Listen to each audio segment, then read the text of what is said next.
Not really prepared for this type of thing, but I wanted to first just welcome you here to Mosaic, here at our outreach center and church. I'm so happy to have everyone here. I am Pastor Tim Reed, I'm the pastor here. I speak on behalf of the church, and been glad to serve here in Chattanooga. We came into this location in October 2001. We're actually in our 10-year anniversary here in 2011. So we've been going 10 years strong, and it has been a pleasure to serve here in the city and to be here at this particular location for such a long time. My heart truly goes out to the young people that were hurt this past weekend on Christmas Eve. I mean, my heart goes out to the young people just all year that have been. We've seen shootings and stabbings and so many unnecessary violence in our neighborhoods, in our parks, all through our city.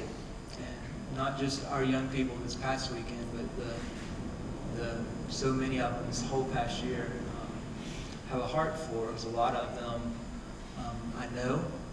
A lot of them over the years, I have done over 24 funerals of young people here in our city. And it's been, it's hard.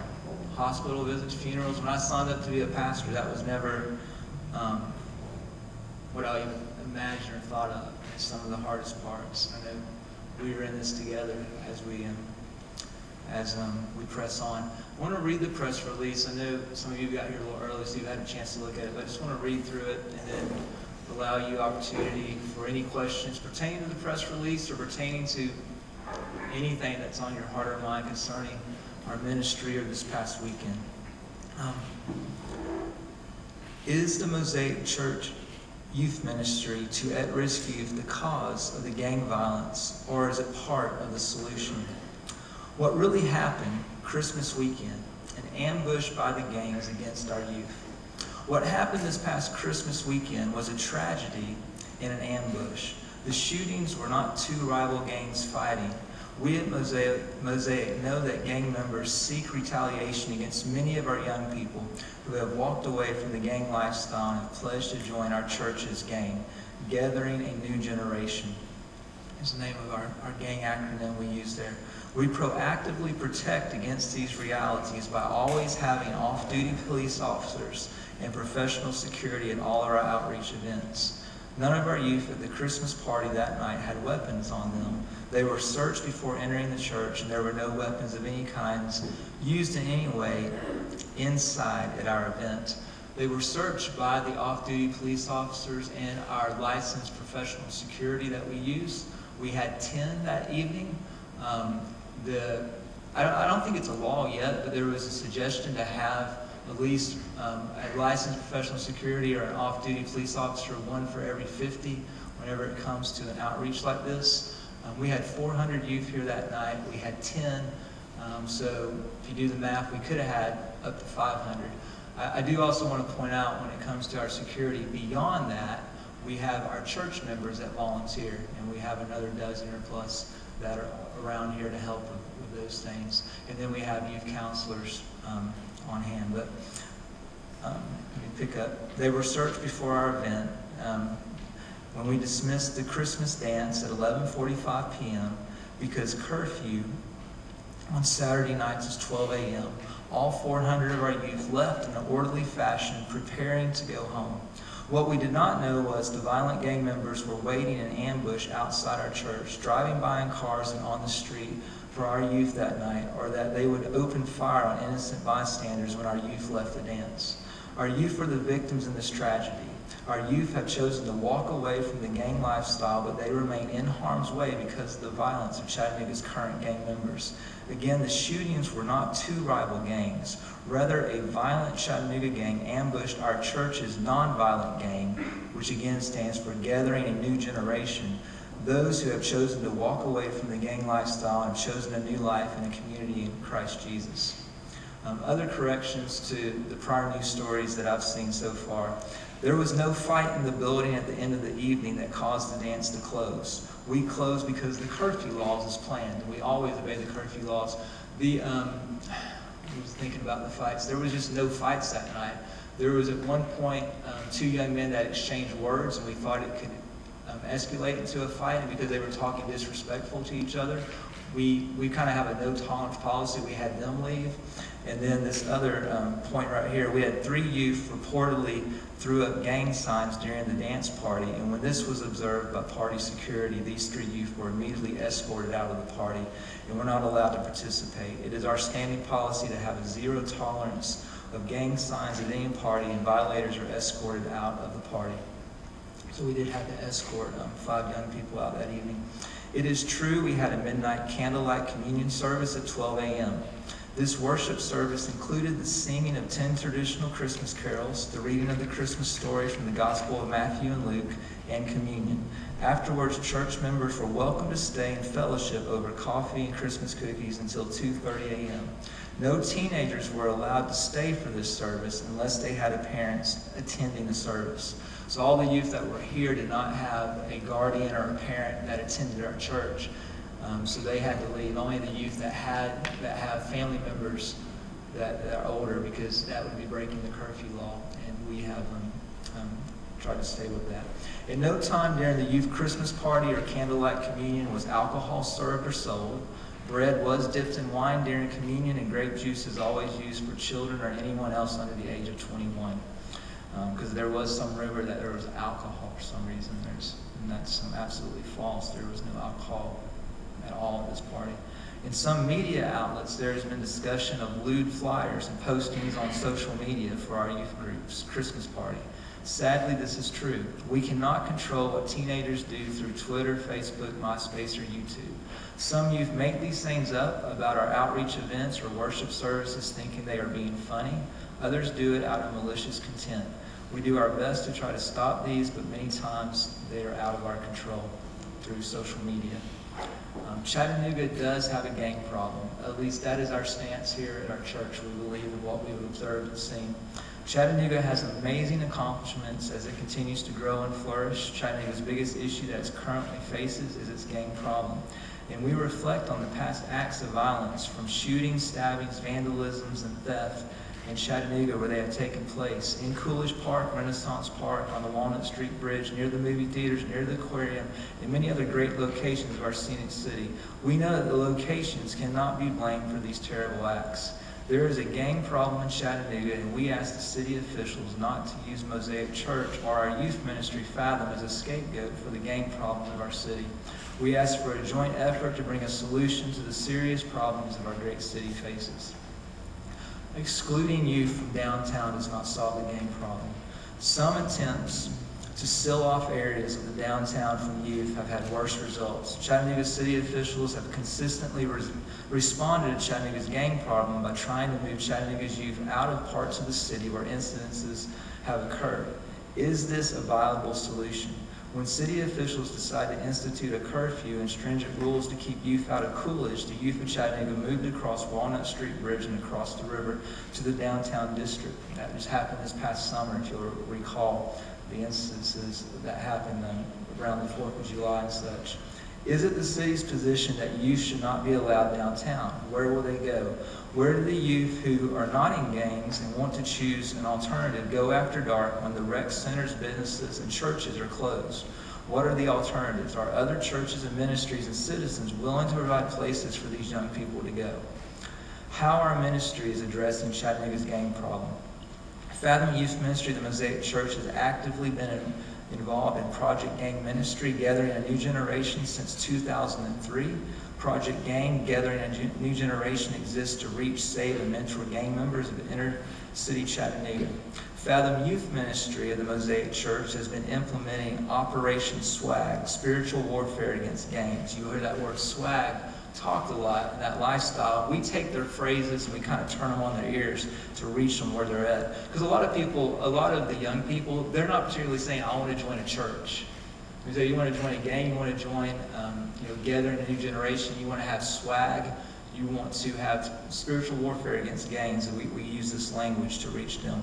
Operation SWAG has been advancing the gospel of Jesus Christ for at-risk youth through visual and performing art classes and programs since 2007. As you walk the halls, and particularly if you came through the back door, I hope you go downstairs and look at our gallery downstairs as well. A lot of our students and youth, their artworks on the wall. We have excellent, beautiful paintings. They are learning that they don't have to throw their talent away by vandalizing our city, but they can actually put it on a canvas and they can sell it and actually make money at an honest living.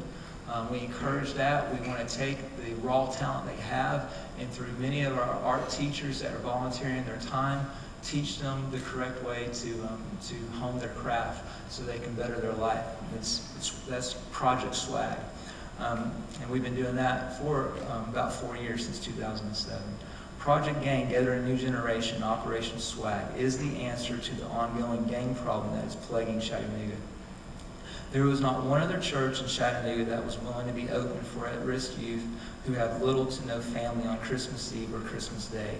We kept our doors and hearts open to these kids, which are the very heartbeat of our youth ministry.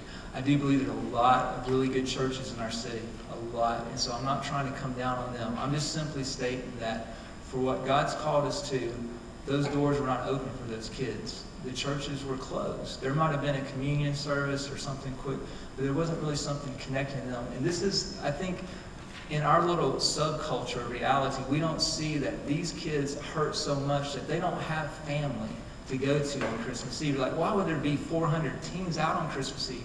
Where are their parents? Where are they at? That's the question we've been asking. That those kids would be here, but we knew there was a need. We knew that on Christmas Eve, when you're alone and you don't have family, our heart breaks for those kids. Suicidal thoughts, all types of thoughts of depression, things that can really hurt the kids, and they act out in violence because nobody cares for them.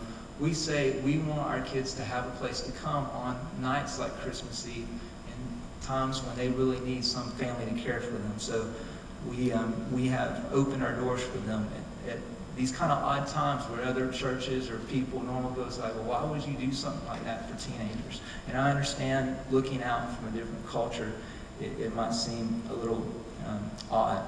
We believe that the gang problem can ultimately only be solved by a lifestyle transformation, that Jesus Christ is the only person who can bring about this transformation. He calls his followers to a new life where they love like he loves, so that others believe in him and his transforming power. The only weapons of our gang is our weapons of love, our weapons of grace and forgiveness and peace and joy. Those are our weapons for our gang here at Mosaic. We need you to join us in addressing Chattanooga's gang problem. When a young person has no fear of pointing a gun at a police officer in uniform and engaging in a gun battle with him like this on Christmas weekend, we know that the gang problem has reached a critical level that requires immediate response from the churches, citizens, and city officials in Chattanooga. I mean, you just got to think about these kids. The fact that a kid would actually pull a gun, not just on a regular citizen, but a police officer, and he's not afraid. He would have a gun battle. That's a point. That's a kid that is so far gone. It is going to take nothing but, I believe personally, and I respect other people's beliefs if you believe there's other ways to reach, and I would not stand in your way. We're all in this together. But I personally believe it would take the power of Jesus Christ to change his heart when you're at the point where you would actually pull a gun on a police officer like that. Therefore, Mosaic urgently calls upon all other communities of faith in our city to help become part of the solution. Mosaic will be holding a pastor's luncheon on Tuesday, January 10th at 12 p.m. right here in this room to discuss how to best share the gospel, bringing hope to the gangs and at-risk youth. Mosaic is also inviting everyone who has a heart for the city and wants to see a revival to join us in prayer for 2012. It will be a 24-hour prayer vigil that will start New Year's Day at 12:01 a.m. and go 24 hours until 12:01 a.m. January 2nd. We need different churches of all various denominations to sponsor an hour and have your ministers come out to lead the prayers. Thank you for taking the time to listen to that. I read it because it helps me organize my thoughts, but it is my heart. That's me on paper, and that's my heart. So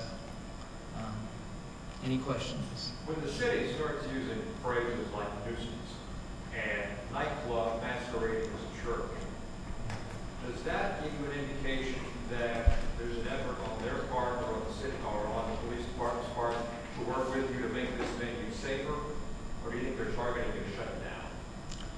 It seems like certain city officials maybe are. I don't think all of them are. And, our heart again is, I think for too long, we have gang members that are hurting us. They're the enemy. And it's the city officials, the police, the businesses, the churches. We're fighting among each other. And the gang members are just like over there almost laughing at us. It's like, we've got to do something to change this. And I don't believe it's just, amping up the police force. I understand that there's a place and a time for that, but I as a pastor go more towards changing their hearts. So I have nothing but, when those phrases come, I don't want to get in fighting matches with it. I want to say I'm here to try for us all to work together to solve this problem in our city. Did y'all charge cover the night of the party? We did charge a cover. If you don't charge a cover, it gets out of hand as far as you need some organization. A lot of our kids do come in free if they're part of our programs and things like that. So we have it's like if you're like in one of our discipleship or programs, you get in for free. Also, I want to address some money issues on this. And I think because we're nonprofit, our statements are online. This is not really a money-making business. I would definitely encourage you, if you're a business person, to not attempt this. It's by the time everything is said and done, there's just not a lot of money to be made with what we do. And I've heard those accusations fly around.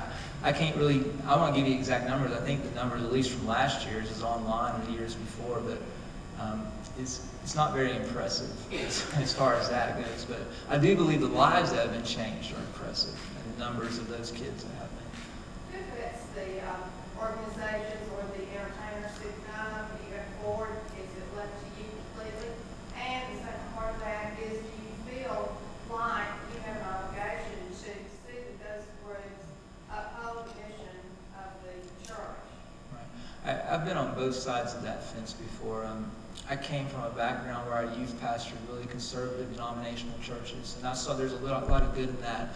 What I saw was I was preaching to the choir. We would bring in a Christian musician or have this, and a lot of good Christian kids would come, and I would pull kids from other churches, and they would come.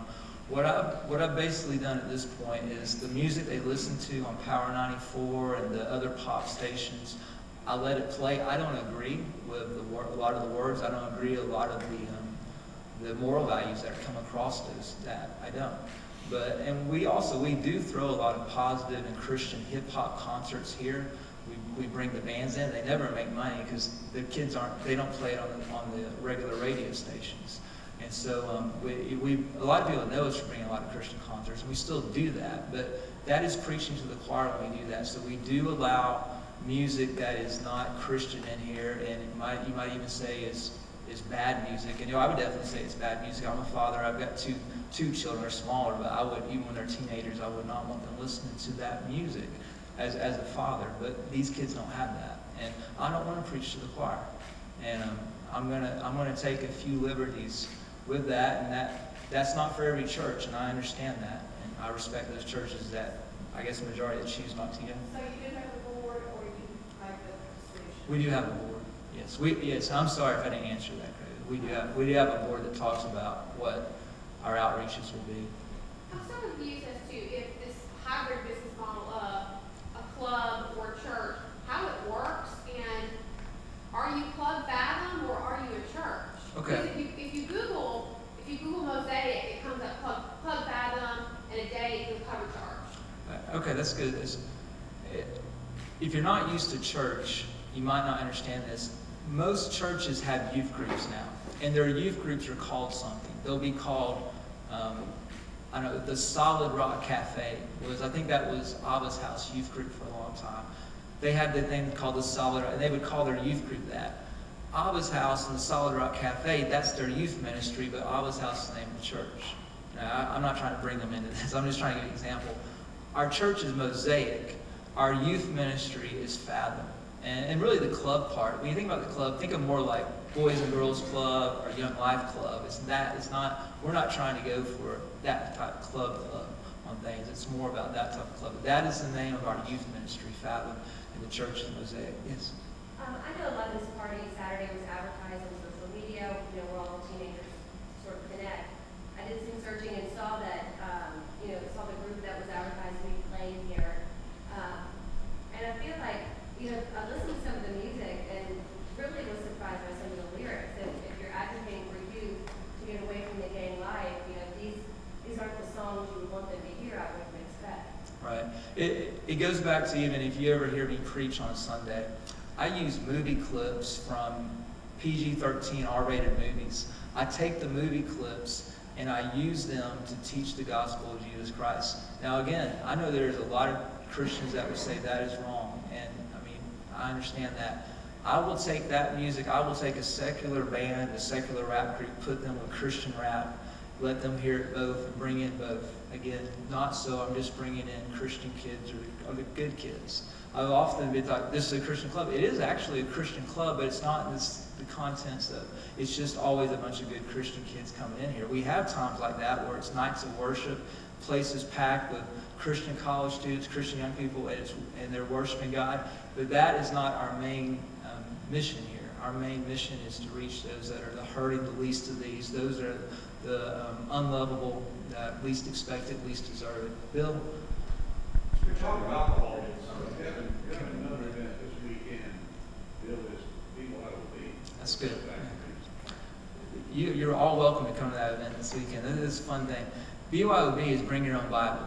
So, honestly, there is no alcohol this weekend at all. And actually the DJs playing this weekend are all positive Christian DJs, or at least say they're positive. And it will be a more of a different atmosphere on New Year's Eve. And we did not change anything. That is what's happening on New Year's Eve. We have DJs, we have great dance music. You would really enjoy it.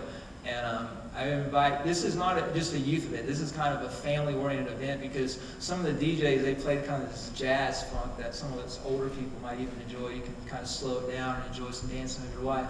But it's going to be a fun time, and we'll probably have some Bible study and stuff like that going on. But that's some of our terminology like swag and BYOB and stuff. Like, if you're not in this, you're not kind of totally understanding some of our language. I always like to say when it comes to Christ, when the kids are looking for Christians, they want to know, are you smoking what you're selling? Are you smoking what you're selling? Basically, this terminology about drug dealers, like, is that good drugs? And you're going to be smoking what you're selling. Well, we're not selling drugs here, but when they say about with Jesus, are you really walking that walk? Okay, are you really talking that talk? Do you really have love and do you care? They want to know if you're smoking what you're selling. But when I use that terminology of other people, I was like, that just sounds so lewd. I was like, yeah, I understand that. I'm speaking their language to their culture at their time to reach them and connect. So that was a good question. I'm glad I got It would clear. appear though from some of the misunderstandings though that some police and some other folks are a bit confused as to whether BYOB means bring your own Bible or bring your own bottle. All you have, And right. I guess what I'm asking is, has there ever been a venue or has there ever been an event here in which alcohol has been served either or available either BYOB or through a caterer? Or would you perceive such an event in which that occurred? Yes, we have actually had events like that, and we will continue to have events like that. We rent this room out for wedding receptions. A lot of times when people get married at Patton Chapel or over on the bridge, they rent the facility out here for their wedding reception. It really helps our ministry. We encourage that. We also have had promoters that will do a concert here. And if we feel like it's a concert, the alcohol, they have to have a caterer. I think Carrabba's is catered here, and the Brewhouse and things like that have catered here before. And they have to have a balance of food and drink, and there has to be a license. We require a police officer to be here if they're going to do that. Even if it's, all those events are kind of more adult events, and it's like we have a 22-piece jazz band, we have swing dance nights, and they've had some catering and things like that. So we encourage those type of events because those are the kind of events that actually do sometimes make a little bit of a profit for us because they're renting us out. So we will allow those type of things, but never for a youth event or for our kids, ever. And not in any way connected to Mosaic or Fathom, right? No, it's not really, that's not really our event, but we allow it here. And I do understand that some churches would not allow swing dancing and carrabas to come in and serve their Italian food along with alcohol, or some churches don't allow wedding receptions to have alcohol. We're the church that we allow alcohol for your wedding reception. I do not believe in getting drunk. It's a sin. I promise you'll never see me drunk in Chattanooga. I'm going to walk the walk on that. I'm not against drinking. I choose not to drink, period, just because I want to be the best example I can for my kids and all of my staff, my youth staff. I encourage them to say, don't drink, period, if you're here or anywhere. I kind of put that standard, but I do know a lot of people, like probably are in our church and in other faith communities, might drink, social drink, and things like that. But I'm not. As far as my example, that's the way I choose to live as a pastor. What is that? Like, you're talking about doing outreach at these events and bringing people in so you can reach them. What is the actual outreach? I mean, if you're having people coming, you're dancing and then leaving, what is actually, how is that affecting them spiritually or any other way? Right, okay, that's good. If we do what a secular band and then a Christian band, when the Christian band plays, they usually, or the rap group, they share their testimony. They say, sometimes we do altar calls. Other times it's more like, hey, if you have any questions about some stuff we rapped about, or I shared my testimony about getting out of the gang, then I'm going to be over here. You can come pray and talk to me later. And then we go over there and meet with some of the Christian rappers, and we meet and pray with them. And that's something we do. But then at the same time, we have secular rap there. And the same thing goes with rock and roll. We'll have a rock band, we have a Christian rock band. And just beyond the stage, our counselors that are here amongst the kids, I mean, there's always issues. There's a girl crying in the restroom. What happened? Oh, her and her boyfriend just had a fight. There's a chance to really begin to talk to her. So one of our girl counselors come and talk and pray with her. It's just some one-on-one stuff behind the scenes that begins to happen. We sit at the bar. There's no alcohol being served. There's Coke, root beer, Sprite, things like that. We sit at the bar, and the kids, they talk about life. And some of our cafe people work with that.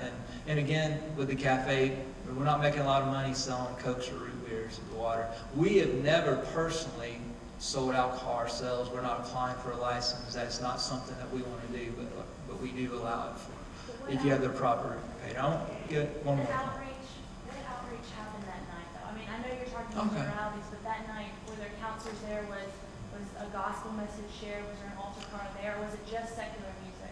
That was mostly secular music that night. There's a few Christian songs thrown in there, rap, but it's mostly secular. Now, what you had that night is the Christmas story. You're at a point where you can talk about the birth of Jesus and the story of Jesus to each and every kid one-on-one as we talk and stuff. And really, that was more of, I want our kids not to be at home by themselves that night while mom is out at the club or over at boyfriend's house. I just want them here. Hey, we care for you guys. We're glad you're here. Thanks for all the hard work you've done this year, sticking with the art classes, sticking with the character classes, these type of things. It was just kind of a time of celebration in that sense. What is the membership charge? At best, it's about $150 to $200. You get us all together. Now, if you talk about our youth ministry, though, we can have youth events, and I'm not talking about dances or just parties. I'm talking about when I'm preaching the gospel, sharing a message, we're singing worship songs, what you might think were more structured. We can have 400 or 500 kids for that, but we're usually giving them free pizza when we do that, okay? So, yes, ma'am. To get back to some of the charges you made, what gang do you think is outside targeting people here, and what's your evidence for that charge? I do not want to, I cannot particularly say which gang has, is like that. You think all the gangs put together? No, it wasn't all the gangs put together on that particular evening. So it would still be speculation right now, and I don't want to call it out. This is the one thing I do say for the Mosaic Church. We say we don't have members, we have missionaries. So if you come like, I'm a member of the church, no, you're a missionary. Everybody's a missionary. We don't support missions at Mosaic. We are mission. The church is on mission. Our life is at risk constantly being here. I understand that. Being in downtown, working with at-risk youth, your life is sometimes at risk. And I'm not talking about because this is an unsafe place. This is very safe. In fact, I just want to give a statistic out. We've been here over 10 years. Inside our facility, no one has ever been shot on our property. No one has ever been stabbed. No one's ever broken any bone. Nobody's ever gotten any stitches. Nothing has ever happened on our property because we do always off-duty officers, trained security, many counselors. You're always safe here. The more dangerous things is when we go one-on-one. When I was delivering Christmas presents just this past weekend, I had an altercation personally where I was jumped. And I have, sometimes you'll see my face and it doesn't look too pretty. That is part of being on a mission.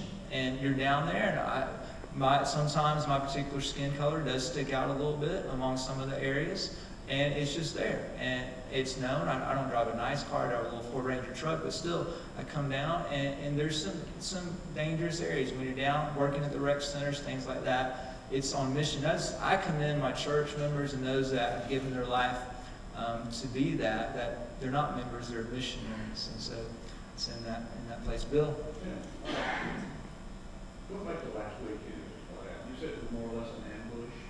Yes. People outside, were the members of your group, were the ones who were victims, were they the ones that got hurt?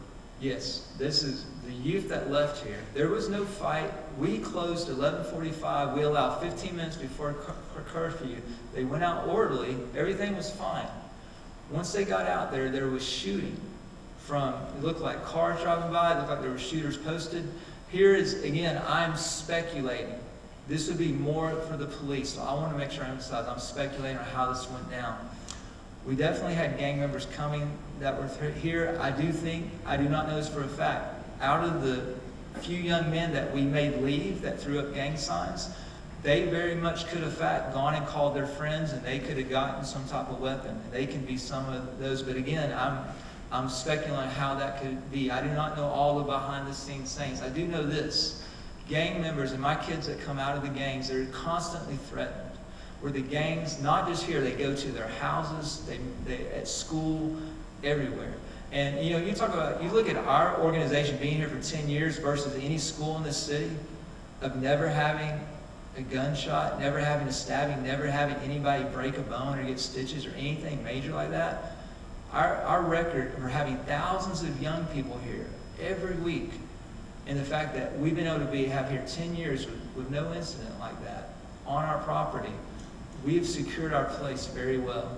And I put our record up against any public school, any school in the city as far as that goes. That I feel like we have done a good job. Do I feel like we can do better? We can always do better. And that's where dialogue continually with the police and continually with the city officials. I want to grow. I'm not saying I've arrived and I know it all. I'm still learning the culture. I'm still learning how to do it. But I'm learning and I want to know. And those that want to know with me, I want us to get together because this is not something just Mosaic can do on its own. I realize that.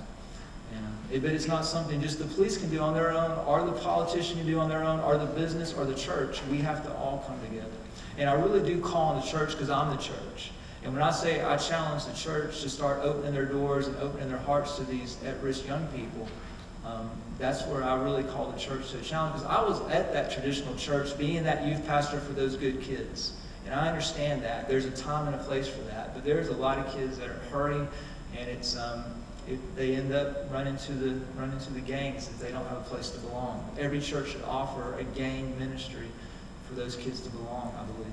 Yes, There's a lot ma'am. of confusion, though. A lot of the questions raised here reflect that confusion between the club, alcohol, and having. If you have young people in a facility at the same time you rent it out for people to use for alcohol, how do you keep that from mingling?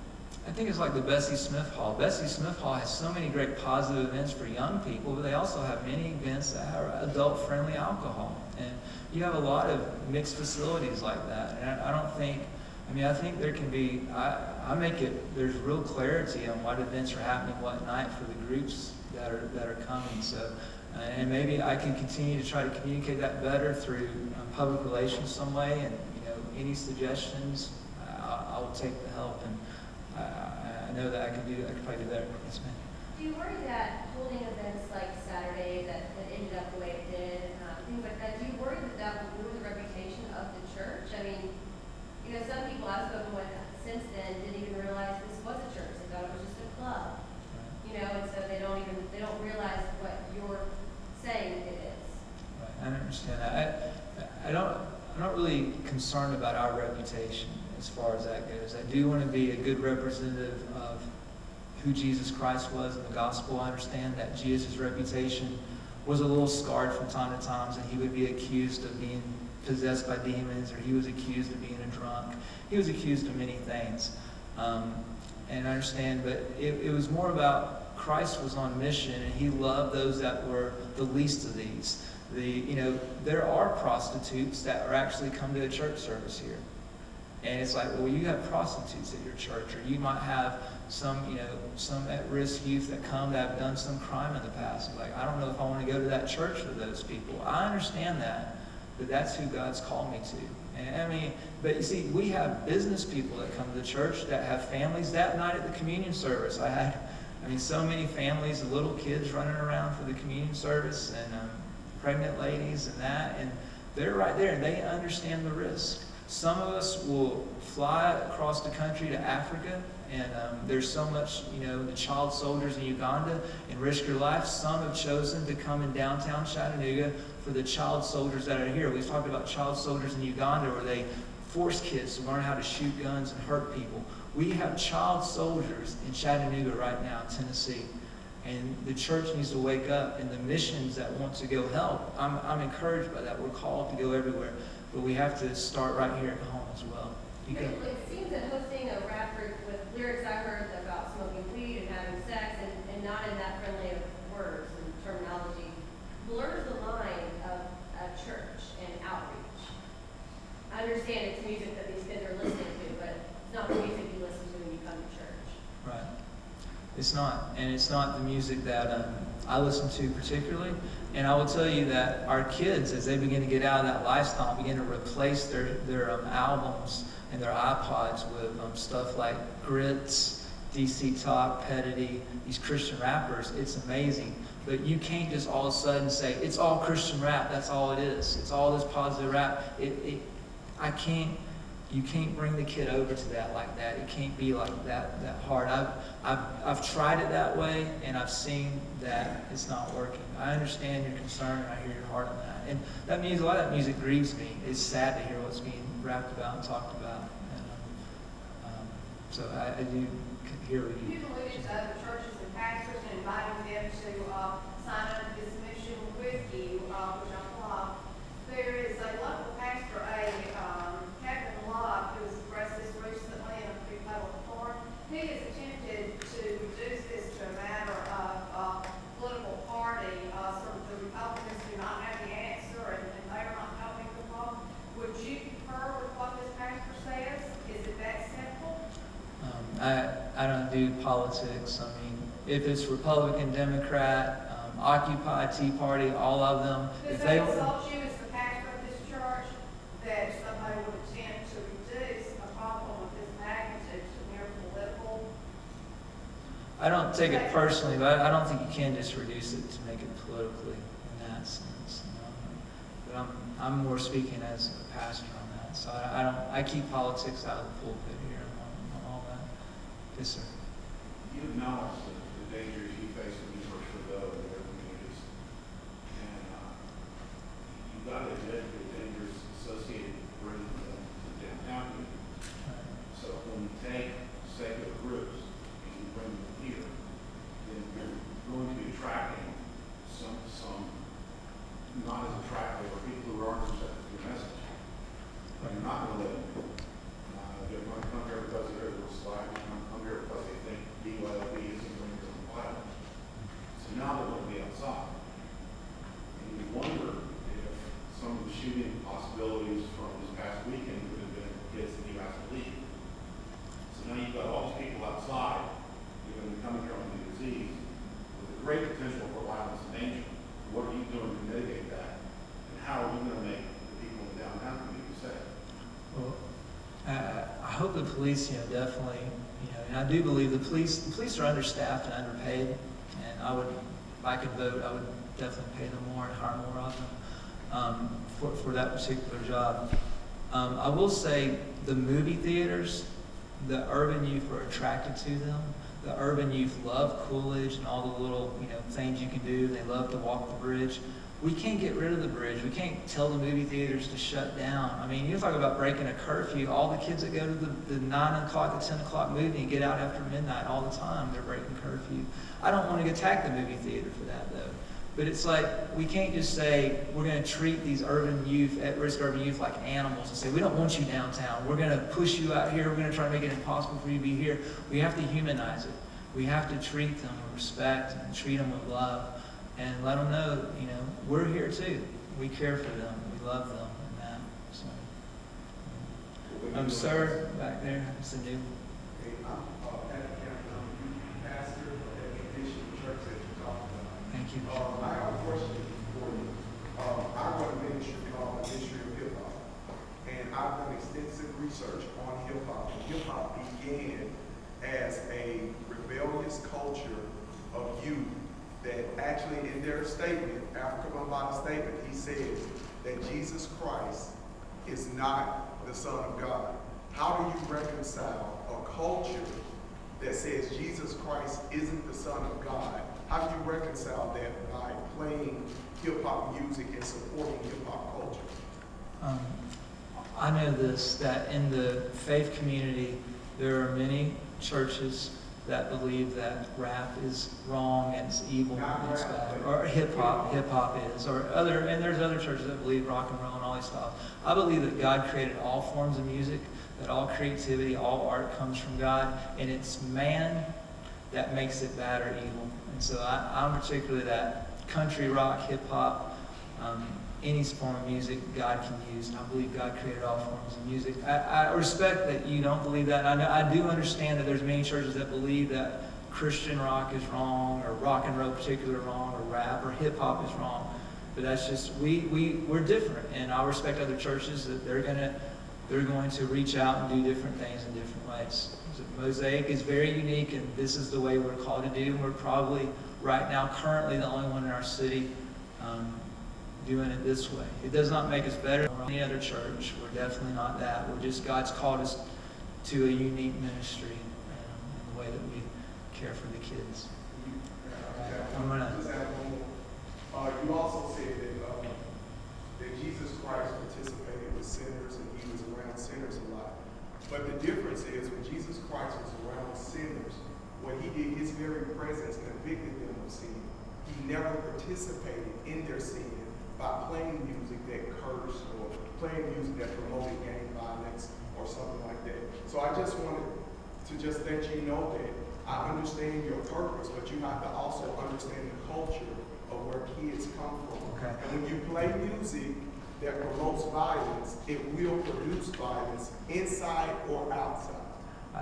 I would disagree just on that, and I'm going to close at this, that Jesus, at the parties he attended, if you look, there was wine flowing, alcohol was flowing, there was prostitutes at the parties, there was dancing. Jesus was not the DJ, so I don't think he particularly turned the music off or on, or however, the live music. But so I'm saying, as far as that goes, I do believe Christ calls us to be in the world, but not of the world, in that sense. And that's my belief. But I think that's a great time for you to come back to the pastor's luncheon, and we'll talk about those types of spiritual issues and go back and forth. And I welcome all views on that when we have the pastor's luncheon for the city. I guess I'll do one last question and then we'll wrap it up. Yes, ma'am.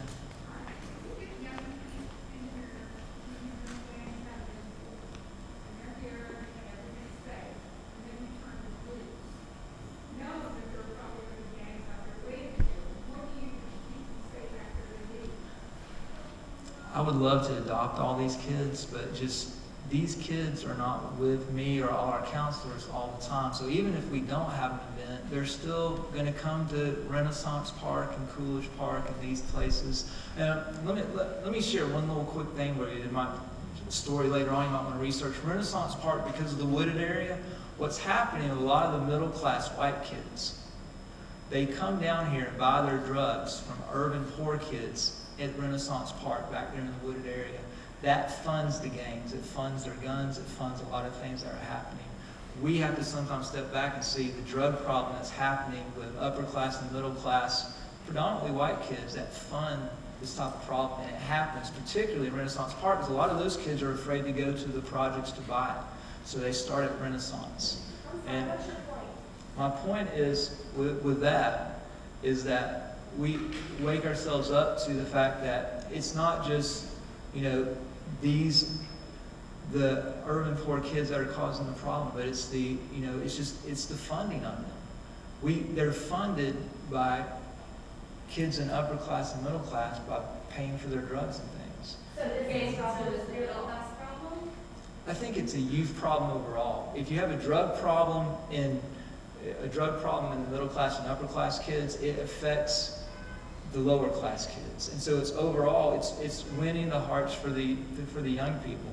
I don't have all the solution. I'm not trying to sit here as like I'm the total expert on it. I'm just saying I know reality and what's happening in our city and what happens where the drug trades are and these type of things that are happening. And I think exposing them and just exposing the truth of what happens, it's good for dialogue and it's good for us to know as a community so we can be on guard of that. When you're down at Renaissance, I love that park. I take my kids down there.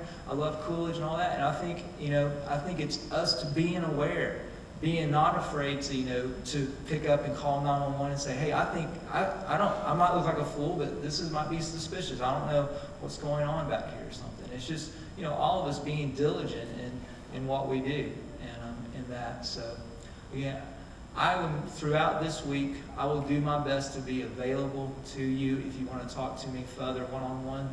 Again, I appreciate you coming out and for your time. Thank you.